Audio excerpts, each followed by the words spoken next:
springtime.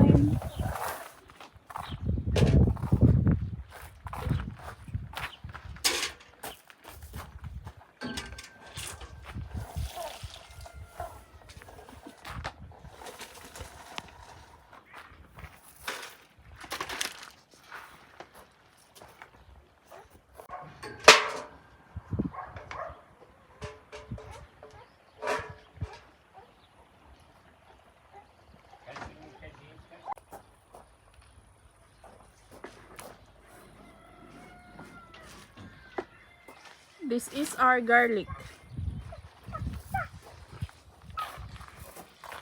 And this is the chili, hot chili.